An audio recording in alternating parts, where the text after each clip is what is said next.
Good evening, everybody on the internet. Good evening, everybody on Spotify and iTunes and other podcast outlets. It is I, Sir Thomas of Vaughan, and Prince Karl of the Morgan family. I thought I was going to be the jester or something there. Nah, I don't know. Queen? Who's going to be the queen? You or I? It's easy. It's 2021. It's easy, isn't it? Easy. Welcome to the Awkward Turkey podcast, episode number 38. We are at the end of June. 38. I can't believe it. I know.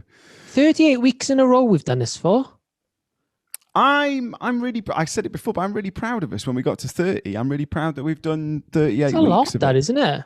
And we've just said we've had some absolutely amazing guests. We were talking just before we started this episode, but some just like really incredible people have come on and had a chat with us, and it's been really good. And I think subconsciously a little bit, it's helped me stay a bit sane during the last year. The funny thing is, at the beginning. You know, when you message someone and you're like, oh, I'll message them, see if they want to do it.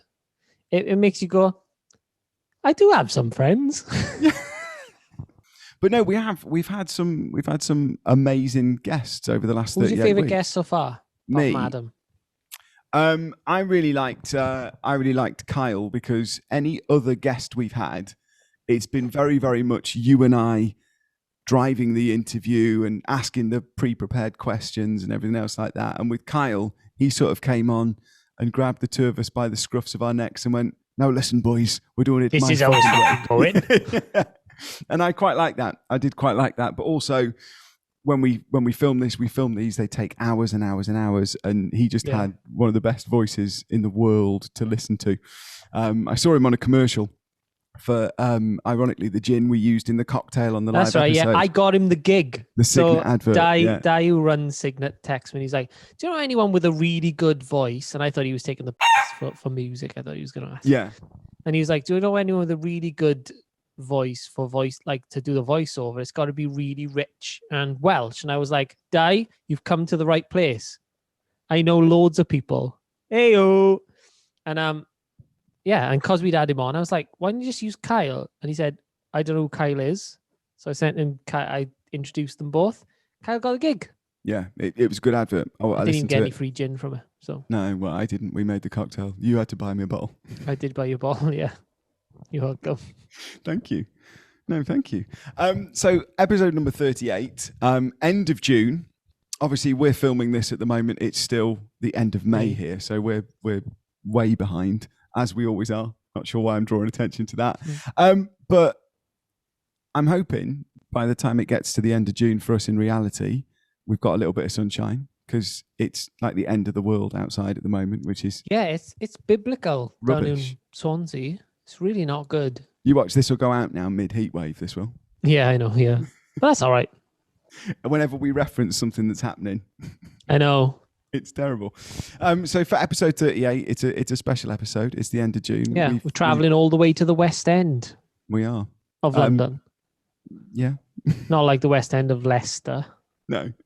That's a different podcast. I mean, it's a lovely place, the West End of Leicester. I've been. Yeah. You've got a lovely Nando's there. Okay, great. Bloody love a Nando's. Have you had a Nando's recently? I have had a Nando's recently. Yeah, I loved it. I always love Nando's. It's really expensive though, isn't it? It is for what it is, but then at the same time, that garlic peri-peri sauce, I could pretty much have that on my cornflakes and I'd be an happy boy. Okay, so we're going to the West End. Exciting episode. We're going to the West End. And we've got not one, but we've got two guests today. Yes, two guests we today. Have Sophie Evans, which is my longtime friend, and her friend, her longtime friend, Lauren Samuels. The two of these women, they were in Over the Rainbow, which is an ITV show? An ITV show where they were trying to find Dorothy, and the winner got a year's contract. And they were in that 10 or 11 years ago. They'll tell us a little bit about it when they're on the show, but they've remained friends. Yeah, it's crazy, isn't it? I don't think we're going to be mates in 10 years. I hope not. How would you feel about that? Gutted. Because if we've been mates for 10 years... If I couldn't make better friends than you in 10 years, I would be gutted. Something either went horrendously correct in my life or horrendously wrong. You don't mean that. Sometimes I think you just love me wrong. That's such a good way of putting it. I know you love me, but sometimes I think you love me wrong. Do I love you? Mm. In the wisdom of one of our extra friends. So anyone who's joining this episode for a little bit of highbrow entertainment, that is on the way. Definitely, we're going to be talking some serious stuff. You know what I'm gutted? I didn't ask Sophie. I didn't ask her about The World's End because she was in The World's End with Simon Pegg. That's one of it's one of my favorite films. Favorite films. Yeah, I didn't ask her about it, and I really wanted to know because Shaun of the Dead was so big, and then Hot Fuzz was even. I reckon it was even bigger. Should just stress at this point we have already done the interview with the girls. Yeah, we're filming it in reverse order. So, and I wanted to know if there was like an added pressure to be in the third film. Whether she would have felt it on set or knowing about the gig or. I think it's a big deal anyway. It's a big deal because, like you said, the two films they'd done before were big. But, I mean, it's a question we'll never know the answer to because we've already recorded the interview. And, Shall I text her and get her back on? Soph, can you come back on 5 minutes, please? Also, we did the interview and then we had like a 20-minute chat at the end, just a 20-minute chat. Yeah, and, which was better than the interview. It was better. I said to them, well, we both said at the end, didn't we? It would have been better had that have been the podcast, but thanks girls. Thank you. So they're releasing an album which they're going to talk about a little bit in a minute, and tell you who else just released new music. Who's that, mate? That's right. You and I. That's right. Yeah. Sorry, I forgot Spotify. Yeah. How's it been? How's it gone down? It's going amazing. I mean, at this point no one even knows that we're releasing new music. It's crazy, isn't it? But when this goes out, it will have been out for 2 weeks. Right. Should we get our lovely guests on? Yeah. Have we done enough? Yeah. I don't know. Yeah. Have we? I think so. Have we? Yeah. I mean, in general, have we done enough today? Have we worked hard enough today? Yeah. I mean, I don't know how many more times I could say yeah, but get them on. It's a bit like when you meet someone at the end of the gig and they go, "Oh, I love you. Love your music." Oh, thanks. I really love that song. Thanks. Oh, that song you did. It's a great song. Thanks. How many more times do you want me to say thank you? No, that song you did. Love it. Thanks.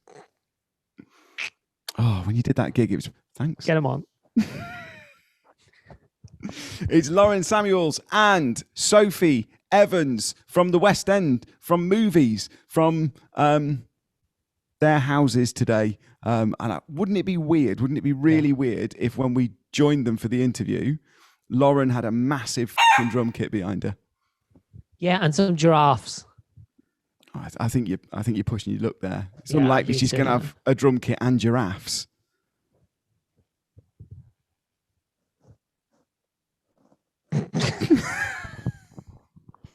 Leave that one in. Okay, guys, welcome to the Awkward Turkey podcast. We have Sophie Evans and we have Lauren Samuels, and they're here to talk about some new music that they've got coming up soon. But Carl, you've done far more research than I have. Incidentally, ladies, what happened was last night, Carl usually sends me a lot of information about the guests we have on the show, and I have a couple of hours while I have a little glass of red wine, and I sort of read up on it and I do my research. Carl did not send me that bump, so I'm going to give Carl the opportunity to let everybody know where they may know you from. Carl? Well, go ahead, Carl. Thanks for that. Let me just quickly... Wait, let me get my wiki up. No, I don't need to. So Sophie and I have known each other for too long now, isn't it, Soph? Too long? Right, yeah. And where did we meet, Soph? We can't remember. It was a Tenors of Rock gig in... Oh, yeah. Oh, nice. In Neath. And the awkward thing was that I didn't really know what gig I was supposed to be doing that night. So I just turned up to play this gig, this charity show. And then they were like, "Oh, yeah, you know Hotel California, right? Take the second verse." And I was like, No, I just thought I was going to play one of my own tunes. No, yeah, Hotel California, brilliant. Yeah. So that's where Sophie and I met. Sophie was supposed to play the gig as well, but she wimped out. Basically, she thought better of it. Lost my voice happens to me regularly, which is not great. Lost my voice. That old chestnut. That old chestnut, right? That old chestnut. And Lauren, we've never met, but I have. We have now. You're right. It's been 10 minutes, and it's been bloody brilliant. Best of friends. And I was looking you up on the internet, on the intranet, as people do. Yes. And it turns out you guys have known each other forever, or what seems forever, because you were in a TV show together. Actually, 11 years, isn't it? Is it this month? Yeah, 11 years this month. Oh, was it? Actually, the final was tomorrow, 11 years ago.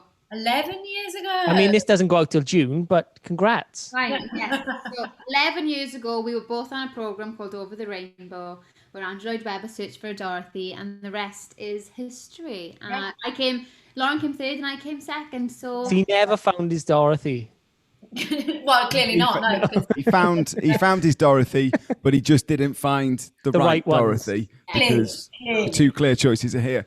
Lauren, this is visual. Obviously, people who are watching on YouTube will see this, but people who are listening won't. You have a massive, massive drum kit behind you. I do, yes. Plant, do you play the drums? Well, it's my boyfriend's drum kit. He is the drummer, although I must say he's been teaching me, and I have put out a few drumming videos. So if you head to my Instagram, you can see me playing the drums. Nice little plug there. That wasn't even planned either. That was fantastic. You've only been rolling for 5 minutes. She's already plugged her Instagram. At Lauren Samuels 88.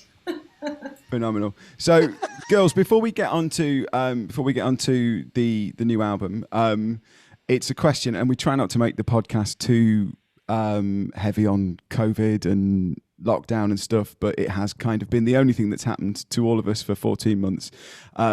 Lauren, you've been learning the drums, but have either of you done anything sort of special or creative in lockdown, or was that maybe where the album came from?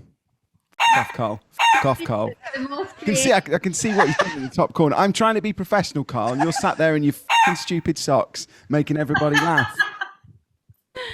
I would say the most creative thing we've done is the album. I just felt stifled completely. I did through COVID. The start was fine. I was like, oh, this is great. Life slowed down. I'm like, the sun was shining. Let's go for walks, eat really well. Very novel. Zen, whatever. And then all of a sudden I was like, oh my God, I'm going insane. So the album was like the best thing that could have happened. Saving Grace. The album was honestly Really? a saving grace. Yeah, it was really And great. who came up with the idea to do it? And tell the people at home like what the idea is. Well, originally it was a live concert that we did. We've got the same booking agents, and they sort of came up with the idea because obviously we met on Over the Rainbow, Judy Garland, obviously, and we thought about doing a live concert, just a one-off kind of vibe. Then we ended up doing that a second time because it went down very well. And then I think it was me that sort of said, God, this would make a bloody brilliant album, wouldn't it?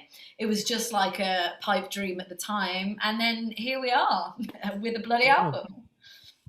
So how many tracks are on it? 13. 13, I'm glad you know that. 13, my favourite number. Unlucky little 13, that. 13 is my lucky number, actually. Is it? 13th, yeah, I love 13. So 13 is actually a good number. So it's all Judy Garland music from all of her, her life. So old stuff, new, her later stuff. Yeah, new stuff.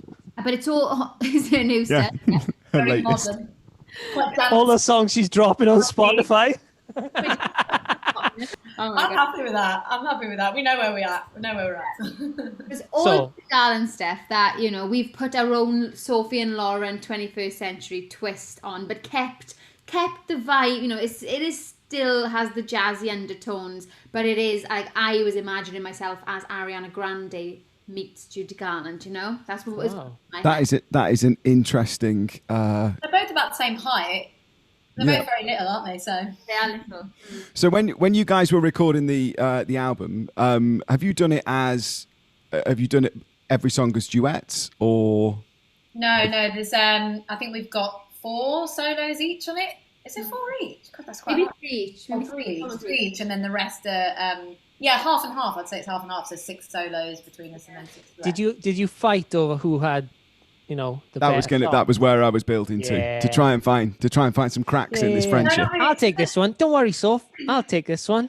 Yeah. It was like, Lauren, do you want this really hard one? Lauren, do you want this Oh, okay. harder That's one? nice. Some of them were really obvious because some of the songs we'd done on Over the Rainbow. Yeah. Okay. So like one of my solos I had actually sung as a solo on Over the Rainbow, so that was obviously going to be me. And then some of the duets we'd done as group songs on Over the Rainbow, so they were like, oh, we'll make them duets, you know. And then we just drew straws for the rest. Yeah. Nice. And did you do the record? Did you record together? We did record together, not in the same same booth, but we were in separate booths in the same studio. But in the same studio. Wow, that's Which was great. It was in November. It was back in November, and things were kind of. We had that. there was a little weird period, wasn't there? There was a period where everybody was went allowed to go back to out. normal. Yeah, we rammed it right in there, didn't we? We were like, quick. Yeah, it was like, right, it'll be out in January because new people need something to look forward to in January. So let's get new music out there. And then I was like, oh no, now it'll be February, now it'll be March, and now it's July. So wow. Got our first single is out already, so you can download the first single, The Rainbow's End, and then we're drip feeding a couple of singles here and there as we go. Nice. Keeping interest alive. Yeah. And are you going to? Are there music videos that go along with these as well? What he's interested in. So all he's interested. No, I am. Like I do. I'm interested. I'm interested to know what you do because the songs are obviously, as we touched on, quite old. I know you're putting a modern spin on it, but I'm interested to know what you do music video wise for something like that. I'm in a thigh-high leather boot, Tom, I'll tell you that. Yeah. Well, I for one know what I'm doing with my June. Yeah, we went up to London about a month ago now, didn't we? And we were like, well, we need some videos for these songs because otherwise it's just, we need a visual, otherwise people are just not going to be bothered. So we've done two of them quite like a performance, but in a really lovely venue in a place called The Roost in London. So every room is like quirky wallpaper and it's always really like Instagram. Very Instagram friendly. And then the second two are our solos. So one of my solos is Get Happy. And we had like a motor, like we're in a bar, so it's like you're on a night out, and then there's this like random moped in the pub. Bar that we had a lovely time on. Yeah, so we did manage to shoot 4 music videos in one day. Wow, which was tiring, wasn't it? But 4 costume changes, 4 videos. Oh. Yeah, it's good. July 2nd, the whole album is available July 2nd. You can have the whole album then, but there'll be peppering us of singles prior to that. Yeah, I think the next single comes out, so this is going out in June, isn't it? So the next this will be the last week in June, so you'll be saying... Will they be all out then? Yeah. Oh, great. You can download 4 singles right now. So you guys, and again, if I get this factually wrong, please correct me. Carl didn't send me the bump. So you guys met 11 years ago. Yes. On a TV show, Over the Rainbow. What was that like? I mean, if you can still sort of remember it, because 11 years ago is quite a long time ago now. But what was that like to shoot? What was that like to be a part of? And how did you guys during that show, when you are in quite severe competition, I imagine, when you're down to the final 3, how did you forge a friendship out of that? I'd say our experiences were slightly different, only because I was like just 17. I was 16 at the start. I'd just finished my GCSEs, and Lauren had already done. I was 21. 3 years at drama school, so our experiences, I think, were probably different. So for me, I was just happy to be there. I was like, oh my god, I'm in London. I am from Tonypandy in South Wales. How the hell am I here? How have I got here?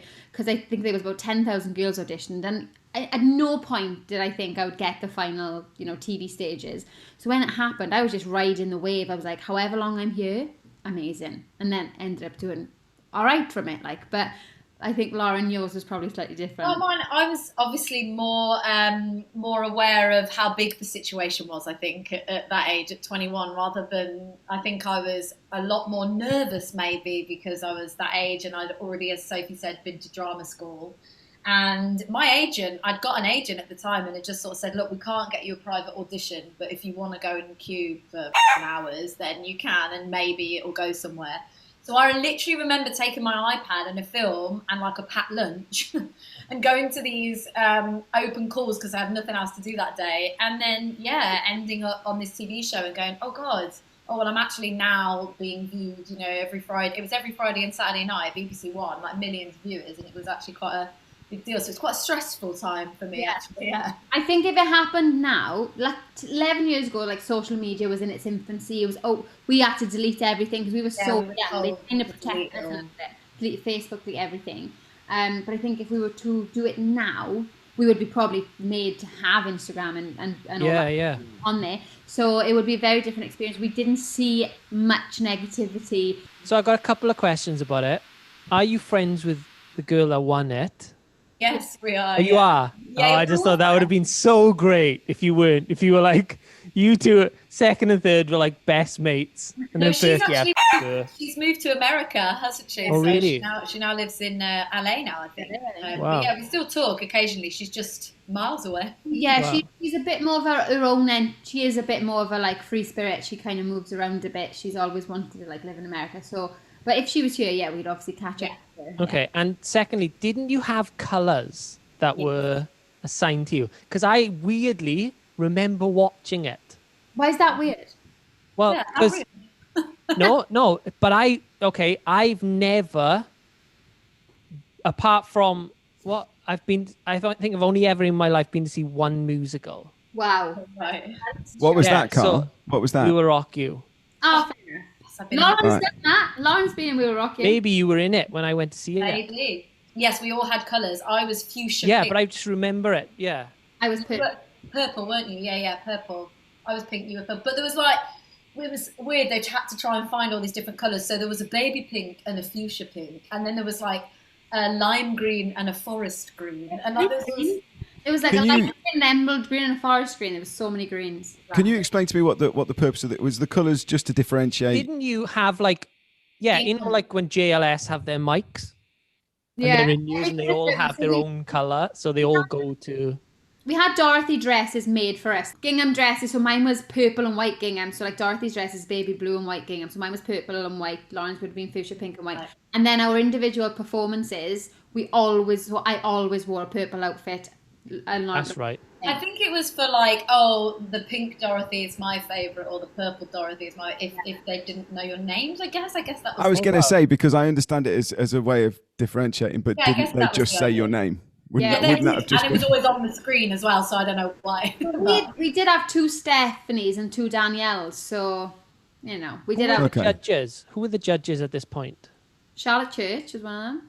Really? Yeah. Charlotte Church, Sheila Hancock, and John Partridge, and then obviously Andrew Lloyd Webber. Andy, as we know him. Graham Norton presented it, so it's pretty big deal. I remember the show. Deal, Soph. It was I remember the show.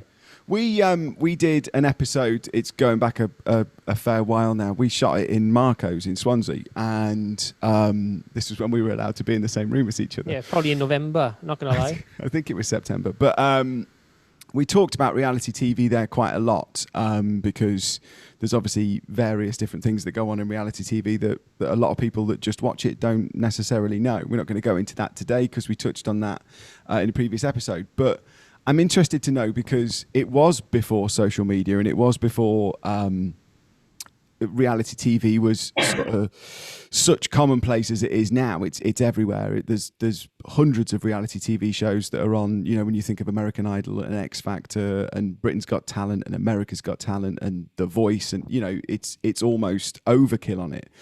But I'm interested to know over a decade ago what sort of impact a show like that had on your life afterwards. I mean, obviously it's done pretty good because 11 years later you guys are still friends and you have an album coming out in the first week of July. I've remembered this guy.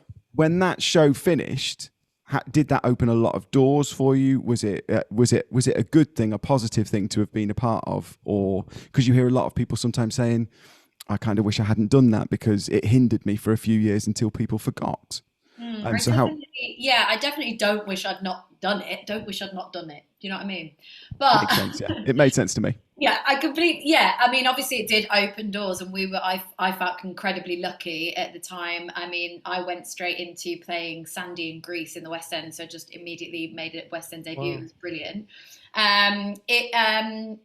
over time, yes, you sort of want people to forget then. There comes a point in your career where you go, oh God, I wish everyone could forget that I did that reality TV show 4, 5, 6, 7 years ago, but it's still things that people talk about. I think more in our industry, people can be a bit snotty about reality TV shows and musical theatre, and if you're trying to go more into, I don't know, serious straight acting, I've felt like it sometimes has hindered me, but I don't regret doing it at all. I mean, it was a brilliant platform, and yeah. Yeah, I'm the same really. I don't regret it at all. Yeah. Wales, for me, it opened so many doors in Wales because I was the only Welsh one. I kind of took all the Welsh work, it came in floods, which was great. And I've only experienced a handful of people being a bit snot. Like when I got Wicked a couple of years ago and played, a dream part, a couple of people made the comment of, oh, do you think it's because you have a bit of a platform? Do you think they've only hired you for that? And I'm thinking, like, well, hope not, because, I love this show and I think I'm pretty good at it. So, but, yeah. Do you think, though, that because it was 10, 11 years ago, I think there was a completely different view on reality TV back then. It was a fresh kind of thing. That's what I was trying to say with that. I made a really convoluted question out of it. Acceptable, and I think people saw the talent that was coming through on it rather than now the gimmick that comes through on it. That did not happen years ago. You were there, you were talented, you kept kept going through week. You built a relationship with people at home, and I think people remember those kind of talent shows way more fondly because there's not, you're not going, oh, I'm only here because my dog's cat's mother's sister's lost a foot. Yeah. No, I completely see what you mean. Yeah, it's definitely, there wasn't so much of the sob story. There wasn't. You were there with talent and people saw the talent and they voted because they wanted someone to have a break. I think it's slightly different with the musical theatre ones as well, especially because at the end of the day, Andrew Lloyd Webber's not going to put someone who's really bad, who can't do it. You've got to wait your week. Like, you have to be able to do it. People are coming every single day. It's not like, oh, this competition is building up to one performance and then you're done. Like, it's literally a year's contract and you've got to do it. So he's never going to put someone bad in there. And I was under the kind of mindset back then, if it brings people to the show, like if the show's going to do well, it's going to there'll be 39 other cast members that all get work, and because you were on that TV show, the show sells out every night. Surely that's a good thing. There's a stigma attached to reality TV, and I think wrongly, certainly in the earlier stages of it, like you were saying, Carl. But if you remember when like Big Brother started, it was a social experiment where they put 10 people in a house to see if they could live together. When X Factor started, it was a genuine search for talent. You know what I mean? It wasn't record labels giving people fast passes to the live shows. Yeah. When these shows started, they genuinely were picking people who they thought were right for the part rather than, it sort of being a little bit corrupt and that sort of stuff. But I also think we're so desensitized to it now that it's almost disposable. The fact that you guys have had 10, 11 years and now you're releasing an album and you've worked consistently for that length of time in some of the West End's top shows is testament to how big that show was at the time. Yeah, I think if it came around now, it potentially might not have the same impact because I think, like I said to you before, reality TV's kind of diluted, but I still think that stigma exists a little bit. If you've done one thing that's like that, then people look at it in a different way, regardless of talent, and I kind of think that's wrong. Does the X Factor even exist anymore? I feel like does it even? I think they just cancelled it, didn't they? They're resting it, I believe. Because they can't do the auditions in a. They did the celebrity one, and I thought when they did the celebrity one, I was like, "Oh, you've killed it." I don't think it'll recover from that because as soon as you make it a celebrity or an all-star version, I don't think it ever quite gets back to what it was. It's like doing a greatest hits. Yeah. You are saying, "All right, okay, I'm on my way out now." Yeah. I think it is. But I think that format is, the idea of standing up and singing a minute and a half of a song in front of 4 judges who are famous for varying levels of things, some of them not within the industry that you're in, some of them younger than the person who stood in front of them singing, and then being judged. I think that format is a little bit tired now. I think it's that there is time for something else.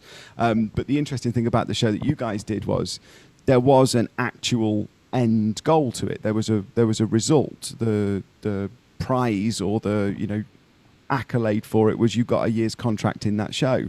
So many of these shows like The Voice, I can't. Carl, name me one person that's won The Voice. I know. It's really sad. Name me one person that's been in The Voice that's been in the top 10. And this is not me having to go at the people that are in The Voice. This is just The talented people on The Voice. it's just it finishes and it's time for the X Factor, and that finishes and it's time for American Idol.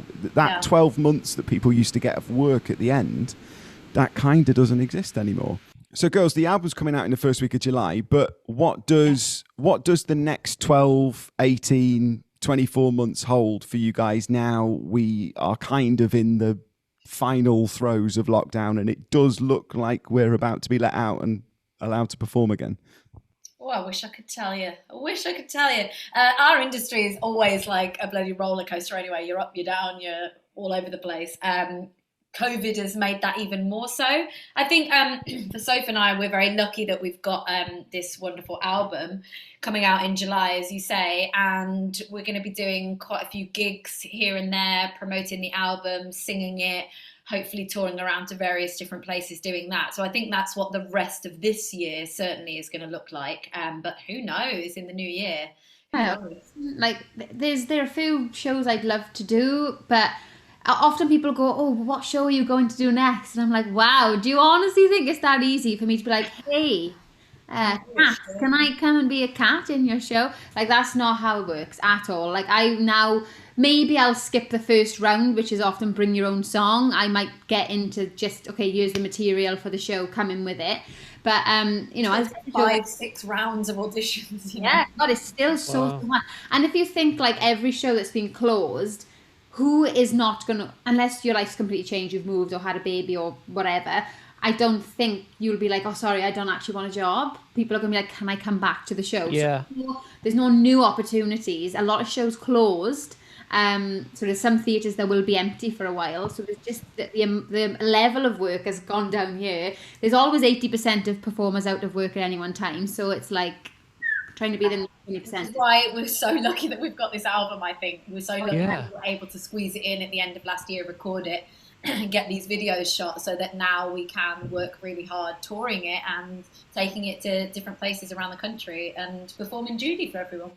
Okay, this is a loaded question now, and you're not going to know the answer, but if this album is as much of a success as you would like it to be, does it mean that you're going to record another one together, or is this just a one-off? Oh my God, I'd love to do that. We have not thought about that. Has she got enough songs that you could do another one, or would you have to? Of course, she's got enough songs. Oh my God, there's enough Judy songs. Yeah. Yes, the concert we probably did another 10 songs, didn't we, that are not on the album. Wow. Yeah. But maybe we messed up and put all like the golden ones on this one, but we could do like a really like quirky one next time. Lauren, Sophie, thank you so much for joining us on the Awkward Turkey podcast today. Their album, what's your album called? Sorry, no, it's not. We've done the whole episode. We don't even know what the album's called. Oh, the album is called Chasing Rainbows, Finding Judy. Amazing. Chasing Rainbows, Finding Judy. Lauren Samuels, Sophie Evans, best of luck. That album is out the first week in July. Go and check out the Where music can people videos. find it? Where can they find it? All of the platforms. Plug away. You can find the album Chasing Rainbows, Finding Judy. It's out on July the 2nd on anywhere that you get your music, Spotify, Apple Music, Amazon, whatever, wherever you find your music, you'll be able to find it there. So yes, find us. And can people get a signed copy or anything signed? Yes, you can. Obviously not until July. We won't have any hard copies, but we've got a gig in London, July the 27th at Brasserie Zadel, which is going to be a kind of... Because we have a launch with the record label, but that's invited people only. And then the 27th is... Are we on the list or what? Are we on the list? No, Get us on our list or what? Can we get on our list? Yeah, sure. We can get you on that list. Yeah, 27th of July, we're performing the whole album as a whole for the first time, really, at Zadel in London. signing all the albums there. But then I think you can probably get them directly from us, so like via our Instagrams or website and things, so we'll sign them and personalise them and post them out, because that is what a lot of musical theatre fans especially like, having that physical copy. Yeah. And then you guys also like the. Oh yeah, Well, of course. Who doesn't like that?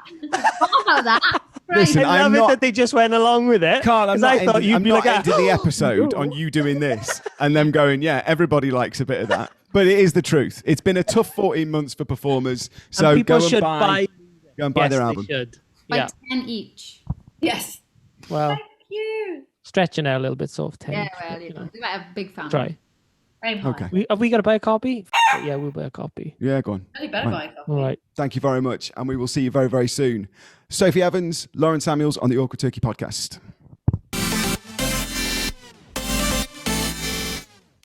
Thank you very, How good very was much. that? That was great. Sophie, Lauren, talking about their album, the Judy Garland thing that I should remember the name for, but Yeah. I've forgotten it. Finding Nemo. Finding the Rainbow. Finding the Rainbow. Finding the Rainbow. I think it's a really, really, really good thing that they've spent the last year doing something positive, and they've got like an album, because it's kind of given them something to focus on, I guess, for lockdown, but also something to do when lockdown finishes, because they get to go out and tour it.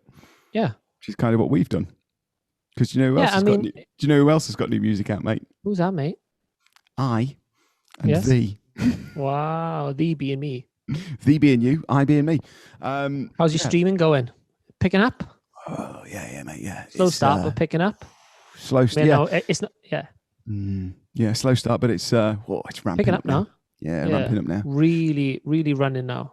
People are loving the idea of me being in space for that song. Well, I would imagine the further away you could get from people's houses, the better. That is absolutely right. Absolutely right. But yeah, no, it's going down great. How's yours? You streaming good? Amazing. Fantastic. I thought it might be. They're 30 plus? good records. Brilliant. 30 plus streams already. So, Carl, taking it away from you and I, incidentally, go and buy Lauren and Sophie's album the second it is available, because it's really, really good. I've watched some stuff on it. I haven't, but I will, I promise. There's a little bit of me that can't lie. Got to be honest. I was going to say I have, but I haven't. I will go and watch it, I promise. Lovely, lovely girls. So it's the end of June. We're about to go into July. July, I can't believe it. But you know, we've almost been doing this for a year. Oh, when are we having a break? When? You've been asking me when we're going to have a break. We did the first 4 and you were like, oh, should we have a month off? We got to January and you were like, mate, I can't believe that we committed to doing one a week. Because as much as that doesn't sound a lot, and I honestly believe that this would be a lot easier if we did just have to meet once a week for it. But the fact that we bash out 2 in a day, and then it takes you another week to edit the poor videos, I can't believe we've done it for nearly a year. Do you know what? I said it to you on the phone the other day when we watched, because where we are at the moment. I'm really proud. And I was like, I'm f***ing exhausted.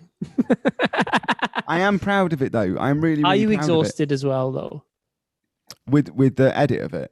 No, just in general. Yeah, mate, I'm shattered. Yesterday, because the Bake Off episodes, which will have been last week and the week before, they'll have just gone out. But where we are in reality at the moment, I spent, I think, 10, 12 hours on episode 1 and 10, 12 hours on episode 2, just on the edit. It took us an entire day to film the cake baking stuff. And on top of that, shooting the music video for the new single, editing that, getting that track ready, getting that Get your out. plugs in. And also trying to do something that makes some money at the same time. Because all of that stuff isn't making Well, this doesn't, we should be honest with people. This doesn't make us money. We do None this at all. because we enjoy doing it, and we hope people enjoy listening and watching it. I think there's a little bit of it as well. You said it on the phone the other day. There's a little bit of it where both you and I, we do similar things, but we also do different things.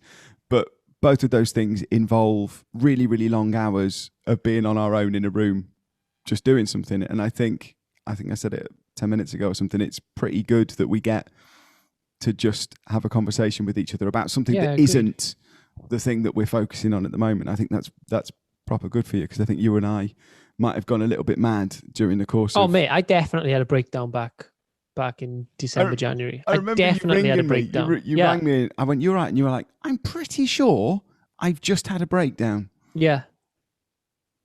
I lost my for a bit. I'm all right about that now because I think it's okay. I think it's kind okay of to moved lose out of it, but I didn't know what the hell was going on in my life because I just had too many. I was just juggling too many plates, and they were all porcelain. But mate, do you know what I mean? So like none of them were allowed to fall. But I just said to you then, you went, we had a break in between shooting the things. You went, "I'm going to get a biscuit," and I went to my fridge. We filmed the Bake Off episode, I don't know, 3-4 days ago. I needed to go shopping then. I've got to go shopping and buy some food, but I haven't, like, I've just gone, no, I've got to get that done and I've got to get that ready for the single and I've got to edit that episode and stuff. It is that balance of it, but I think you and I have got to get a little bit better at... I've got a terrible diet at the moment. I'm having a bagel a day. Oh, bagel boys. Bagel boys with cream cheese. I went through a phase, didn't I, of sending you pictures every time I had a bagel. Just every 10 minutes. And I was like, yeah. What a great bagel that was. It was a great bagel. It's a phenomenal bagel. Sponsorship?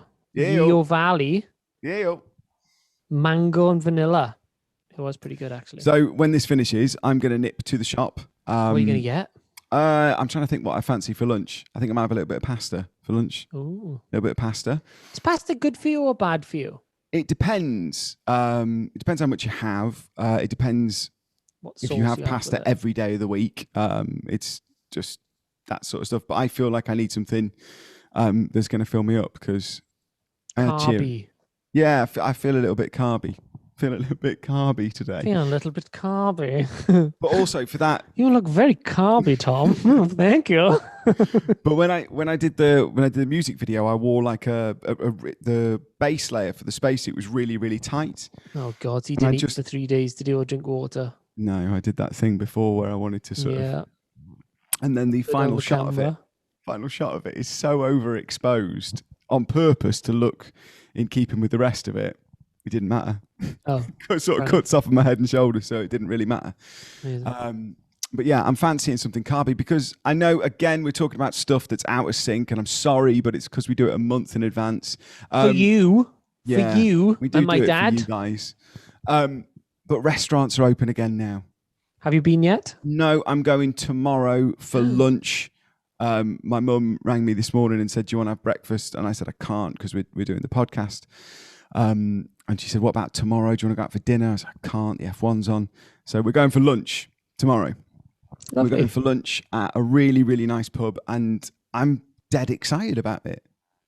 Dead excited. Dead open that your mum pays. Oh, 100%. She's got to pay. She's got to pay.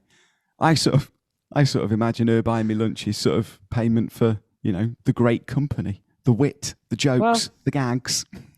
I'm joking, Mum. I'm coming to lunch with you, not expecting you to pay. Although by the time this goes out, we will have been for lunch. Yeah, you will have inevitably paid. Yeah. No, I'm looking for, because it's a normal thing that I haven't done for so long, especially with my mum. So I think it's going to be Have lovely. you got any anxiety about it? I got a bit of anxiety about going into Claire's brother said, "Oh, why don't we all go?" Because we've all been for a drink in an outside beer garden. Yeah, I know where you're going with it. Carry on. Yeah, he texted us and he said, "Why don't we all go for a drink before the Swans play football, and then we'll go back to the house and watch the Swans." And I was like, I'm not feeling it yet. I'm really nervous about going back into that environment. My nerves, dude. I'm sorry. I know I interrupted you there. My nerves, my anxiety has gone terrible since lockdown. I never really had any. I never got worried about anything. If it happened, that kind of thing. Since lockdown, I'm like this. I'm like a nervous wreck. But also, I said 5 minutes ago, you and we do a lot of what we do is in a room on our own. And the bit that used to take us out of that room and in front of people, the gigs, they stopped. So it has just been in the room or I speak to you through a screen like this. So I know what you're saying, because I think I finished whatever I was editing, whether it was the music video or a podcast or something. I finished one earlier in the week, and I texted my mum and said, let's go and have a beer at the pub.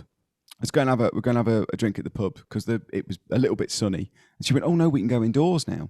And I went, yep, even better. And I finished the work I was doing, and I texted her. It's about 9:30, 9:45, whatever it was. And we went to the pub, and I didn't think I was going to be anxious about it at all. But I went in, and when we left, my mum was like, you didn't say a word, you know what I mean? You were really quiet. Was everything okay? And I was like, I just felt really, really weird, almost a little bit wrong to be indoors, enclosed, in that sort of thing again. I'm not used to being in that environment. It's weird. I've never been, if we play shows and stuff, I'm always the quiet. I'll sit in the dressing room quite happy. I'm not a mixer really anyway. If we finish shows and people like venues, have you had this with venues sometimes say, oh, you have to go and do photos? Yeah, half an hour. I can't do it. End, yeah, I can't do it. So I just point blank refuse to do it. It's an anxiety thing that I have. I'm quiet. I like being on my own kind of thing, and in my own surround. Like anyone who's around me, I feel comfortable with, kind of thing. And it's just like elevated redonkulously in the last 12 months. I've gone really bad. I think what needs to happen sooner rather than later, even if it's little or big or medium gigs, whatever happens, both you and I need to go and do a couple of shows outside. That's why I keep pushing I know this month it's worked out a little bit differently, because we got all the guests sort of bottlenecked into the it kind of fell on the same day. We were supposed to be in the same room, but I think that it's important that we do something like that, because I think for everybody in the country, not just for us, but I think everybody in the country, the longer you don't interact with people, the longer you do stay indoors, the less you want to actually go and do it, or the more anxiety you have about it. Yeah. I don't know. I'm just really I'm not going with them to the pub. I said, I'll just come over the house later, because I can't do it yet. I think that's okay. I think is it? Claire thinks it's awful. You're vaccinated now, aren't you? I've had 2, yeah. Yeah, you're vaccinated. I've had 1. By the time this goes out, I'll probably have had the 2nd as well. So it's not that though. I'm just nervous about doing it. I don't know what the answer is, other than, because I don't know if it's a case of you just need a bit of time to pass, or if it's a case of you just need to get back on the horse. Yeah, you know what I mean? Like, it'll be weird going to a restaurant tomorrow with my mum, because we'll walk through the door and we'll have masks on and we'll sit down, and for the first time in however long it'll be, there'll be lots of other people on tables around us, and it's that noise of people I'm not used to as well. That it's just so weird, because even with the gigs, like you've said, we do them, but we don't hear any applause because they're on Zoom. So I think that what's that going to be like the first time you're in like a packed room and people make a load of noise? I think it's going to be weird. It's going to be really, really weird. Even you talking about it's like kind of making me feel all funny. Where's it making you feel not funny? In a good way? I think it is a really, really weird time, because for as long as I've known, there's not really been an end point to it. I know we've said loads and loads. I know. Oh, this is, we might be off, this might happen or this might happen. But there really is an end point to it now. And I think that breeds the anxiety of, oh my God, we're actually going to have to come back out. And like, I recorded that new music the same as you did. In my head, at no point was it, I'm going to perform this in front of a room full of people. And now that is actually going to happen, and I'm so much more nervous about it than I would have been if I'd not had the last 12 months. Yeah. Do you know what you and I need to do? Cross our fingers for lockdown 3.0. For 4.0. Self-isolation Saturday night takeaways back. Roll those bloody tails. Yeah, I think it's okay to feel a little bit weird about it, mate. I think it's okay. Yeah, I think it is to feel a little weird as well, but not to feel like I feel. I'm trying to help. You're not. Nothing's going to happen until I just need to do it. But I just got to get over it in my own head. I think the first time you do it, like the first time I went indoors at the pub, it felt really, really unusual and a little bit sort of wrong. And it might even feel that way the second time. But I think, part of like you've got to go and have a nice meal at a restaurant, and you've got to go and have a beer with your mates before you watch the Swans, although that's a ridiculous name for a football club. You've got to go and do it. Swans for The Swansea. Swans. Yeah, it's like, the Arsenal, they call them the arse. Up the arse. They don't say that. And they're called the Gunners. But I think we should end it on that. I'm leaving it in. Carl, thank you so much for joining me, and I'm sure you thank me for joining you. Thank you, brother. Thanks. Up the arse. Thank you to Sophie and to Lauren for joining us and talking about their new album, which is out next week, first week of July. We will be back with bells on Sunday at 7 o'clock for the next 39th week episode. for episode 39. Come on, Carl, let's cheer on those Arsenal one more time. Up the arse.